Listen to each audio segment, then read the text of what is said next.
ओम शांति। पहला कदम हम बढ़ा रहे हैं स्वस्थ होने की ओर। सांस के बिना हम थोड़ा भी जीवित रह नहीं सकते हैं, इसलिए हमारी सांस अच्छी तरह से चलते रहना चाहिए।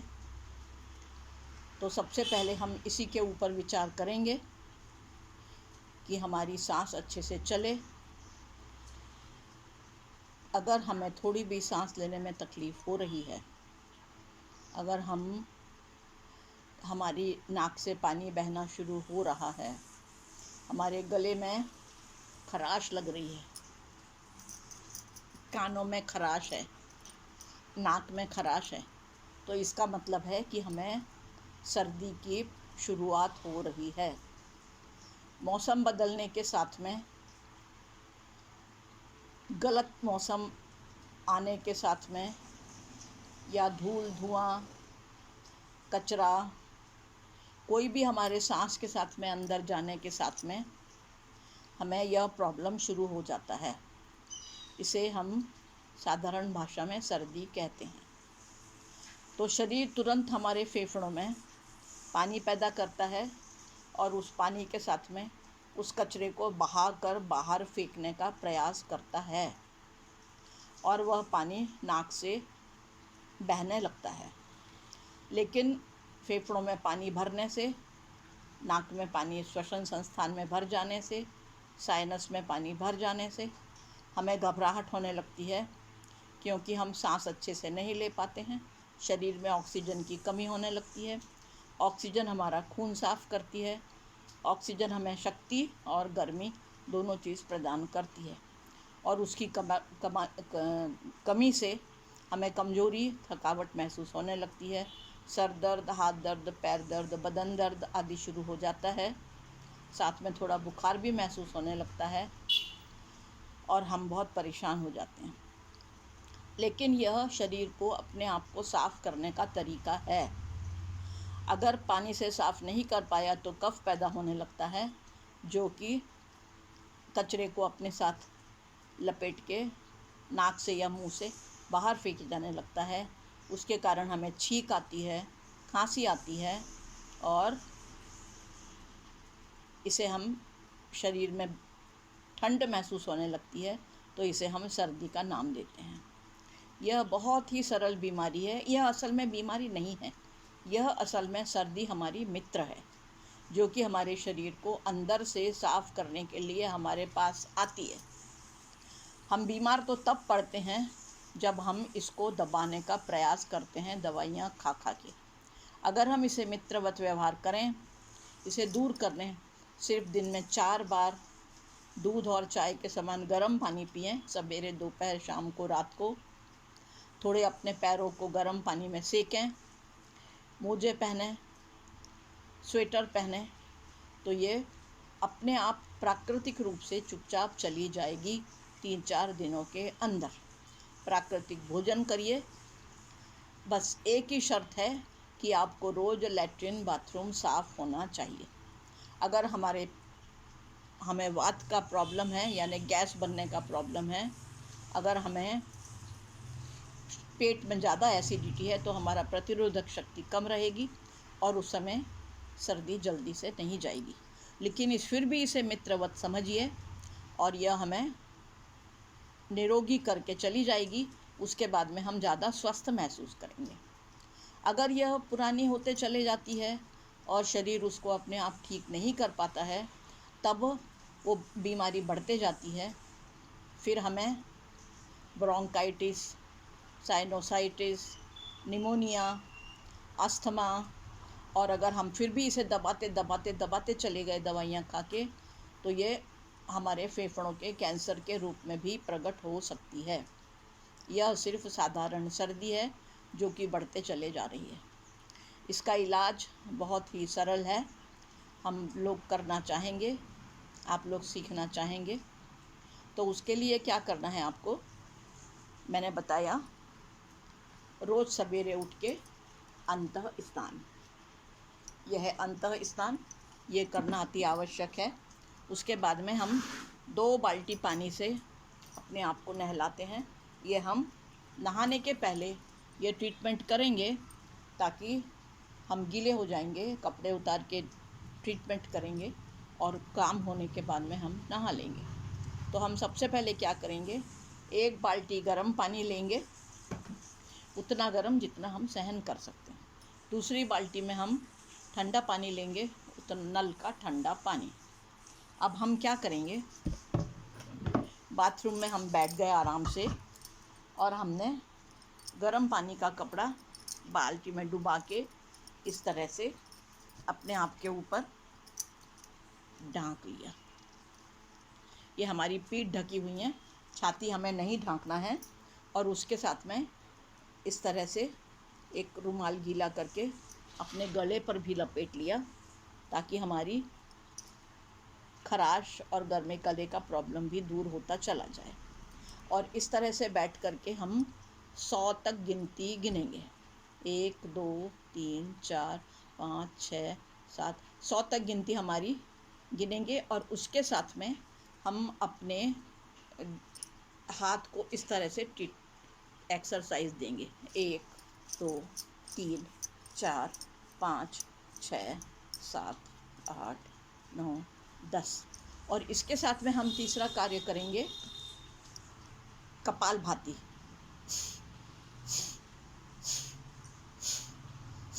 इस तरह से 100 गिनती हुए तक हम ये टॉवेल गर्म पानी का डाल के रखेंगे। अब गर्म पानी का टॉवेल हमने गर्म पानी के बाल्टी में डाल दिया। अब हमने ठंडे पानी का टॉवेल निकाला है और साधारण ठंडा पानी इस तरह से हमने उसे भी पीठ के ऊपर डाल के ढाँक लिया है। छाती नहीं ढाँकना है, गले को भी इस रुमाल से लपेट लेना है।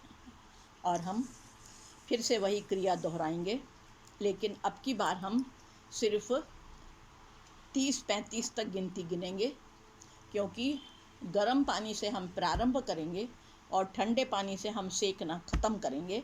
लेकिन गर्म पानी से हम 100 गिनती तक और ठंडे पानी से हम 35 गिनती तक, यानी 3:1 इस फॉर्मूले से हमें चलना है। 3 गुना गर्म पानी और 1 गुना ठंडा पानी।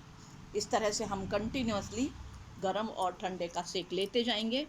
और ठंडे का सेक लेते समय भी हमें सेम क्रिया दोहराना है, 1 2 3 4 5 6 7 8 9 10 11 12 13 14, यानी आधा इस हाथ में और आधा इस हाथ में, ये हम करेंगे। ठीक है, ये करने का अब मैं आपको कारण समझाती हूँ।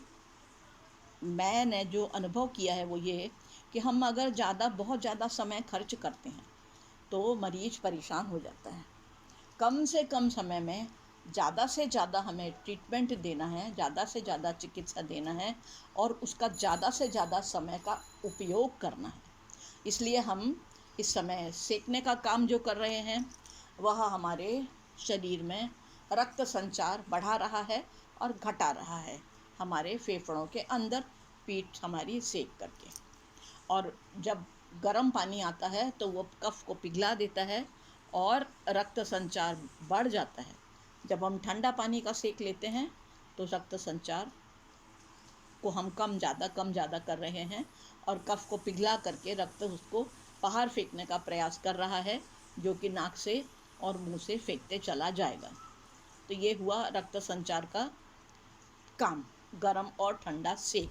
ठीक है, उसके बाद में हम अगला काम क्या करते हैं, जो इस तरह से हम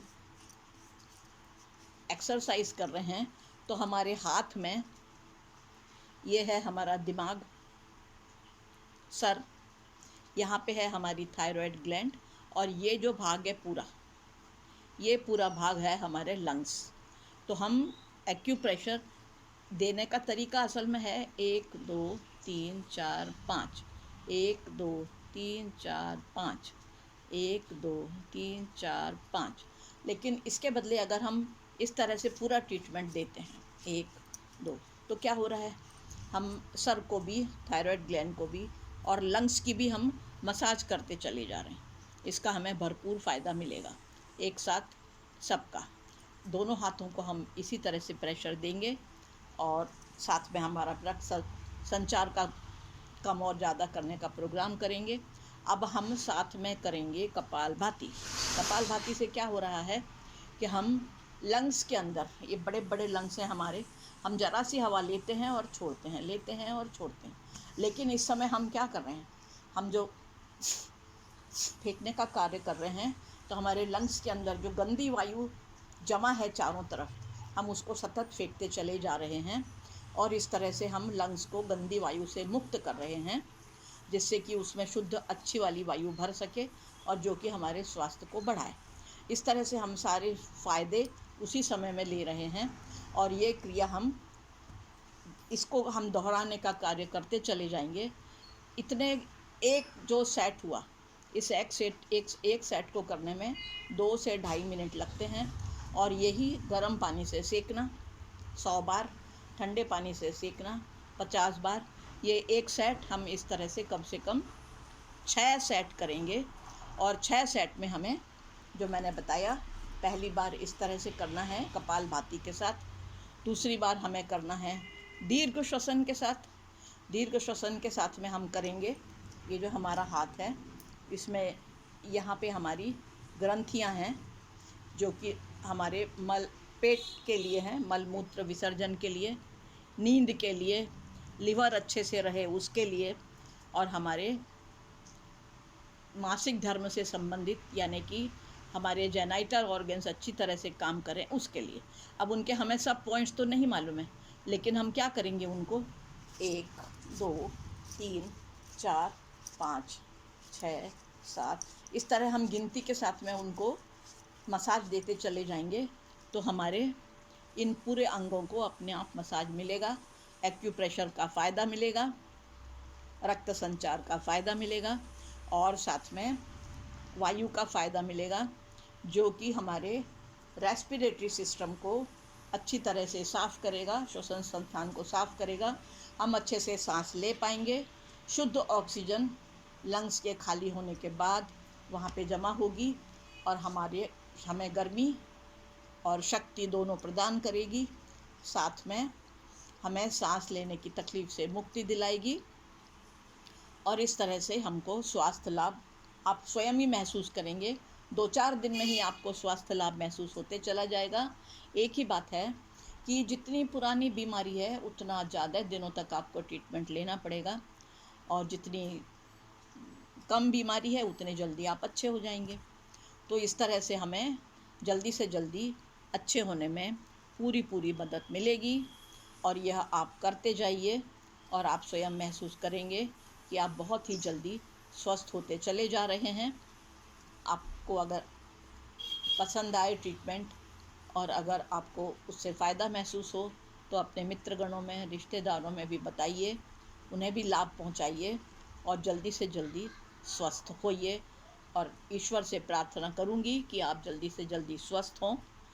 ऊपर से आपको थोड़ा सा सूर्य स्नान लेना है, रोज़ धूप में थोड़ी देर बैठना है ताकि सूर्य हमारे शरीर के सारे रोगों को निकाल करके फेंक सके। ओम शांति शांति शांति।